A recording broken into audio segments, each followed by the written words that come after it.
Hi everyone, Artemis from Iron Body Studios here, and author of the blog Iron Body by Artemis, and creator of I'm Not Afraid to Lift, the I'm Not Afraid to Lift workshop. I'm here today just to talk to you quickly about the floor leg raise for a pull-up progression. I had a question on my Facebook page about floor hollows. So when I start teaching someone the pull-up, I will teach them a floor hollow first.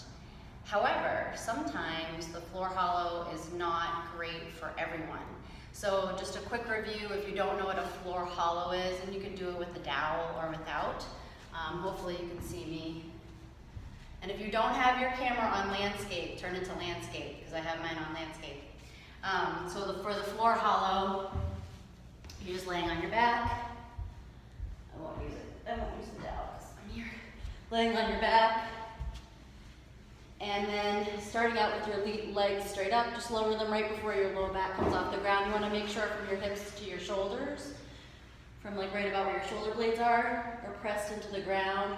Arms above your head, lift your body up just a little bit here, maybe like a ½ inch, and then hold this isometric hold and then simulate a pull-up. So this is an isometric hold and you're just moving your arms like you would do a pull-up. So this is the floor hollow or a floor pull-up. Now, you can do it with two legs the way I am right now, or with one leg, so you would bend one leg and the other one would be straight. Now, what can happen sometimes is this can put a lot of stress on people's necks. Not everyone, but some people will feel it a little bit more than others. So the question I had on my Facebook page was, I have a client I've been working with and doing floor hollows, and no matter if they're doing a one-legged hollow or a two-legged hollow on the floor, it puts a lot of stress on their neck. So what can I do?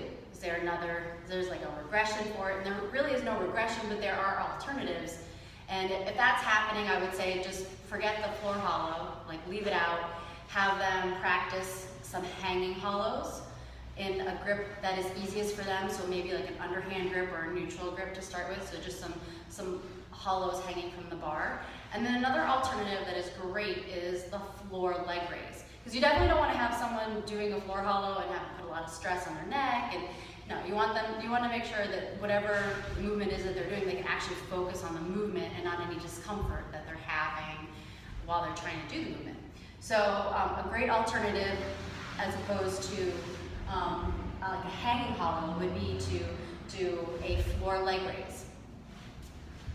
I just had a question, but I can't see it from where I'm at. So for the floor leg raise, you can do it a couple of different ways. I posted a link on my Instagram account in my bio. I posted a link to a blog that I wrote about the floor leg raise, and I demonstrated with pictures how to do it partner assisted, and I think there's a video in there that I demonstrate how to do it partner assisted. And then if you don't have a partner to do it with, you can always, if you have access to a rig and a barbell, you can set it up so that the barbell is on the J-hooks, but you'll notice I have the J-hooks on the inside of the rig because I'm going to be on this side of the barbell on this side of the rig. So when I go to pull down on that bar, I want to make sure that the J-hooks and the barbell are secure, and they're just going to go right into the rig, right? They're not going to come off the J-hooks. So making sure that when you have this set up on your own and you're using a barbell and J-hooks for your floor hollow, that you have it set up on the inside of the rig. So I'm going to set my barbell up, J-hooks inside the rig. I'm going to lay down on my back. I'm going to grab hold of the bar above my head. I'm going to make sure I have full extension in my arms, and maybe even be able to like pull on the bar and have like my arms are really, really tight. They're really, really taut. So from here, I make sure that I'm a good distance away from the barbell so I can keep my arms straight through the whole movement. Your arms should be straight from the beginning to the end of the movement. Then to set up the lower half of my body, I'm going to get myself into a hollow position to start. So I'm going to do just what I did in the beginning with the floor hollow, but getting ready to do a floor leg raise. So I'm going to get both my legs up, lower them down, making to the lowest point right before my low back comes off the ground, making sure my low back is on the ground. Now from here, I'm going to actively pull down on the bar, and as I actively pull down on the bar, I'm going to raise my legs and bring my legs to the bar. So what's happening is you have this opposing motion, and then I'm going to finish the movement by lowering my legs back down to the hollow position. So your hollow position is your start and finish position. So quick review, just to get started, legs straight up, lower, hollow position. This is your start and finish position. Pull down on the bar, and then bring your ankles to the bar, and then slowly lower down. So that's one rep. Now, what's happening here is I'm actively pulling down on the bar, right? So I'm engaging my lats, I'm actively pulling down on the bar. And then also I'm using my abdominals to contract and help raise my legs to get to the bar. So you have these opposing movements happening where your upper body is pulling down and then your lower body is coming up to the bar. So this is just like a hanging leg raise from the bar, but you're on the floor. So you don't have that element of hanging from a bar or of gravity. I mean, gravity's always there, but you have a little less of an element of gravity. It's a little bit easier for you to be able to feel the right muscles working and get your legs to the bar. So this is a really good alternative. I would definitely still teach, when you are teaching someone the pull-up, I would still teach them the hollow.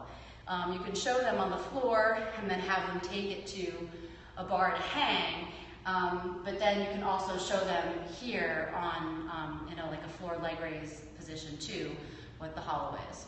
Okay, so that should help out with anyone who's having a lot of stress, trying to hold just like this free hollow position, which it definitely can happen. People can feel a lot of stress in their neck that way. All right, so I know there are a few questions and I missed them all, but so you just want to make sure that when you set yourself up, it's really important that you have your low back is constantly pressing into the ground. It's constantly supported. Okay? All right, so I hope that helps, and have fun with your pull-ups. Have a great Tuesday.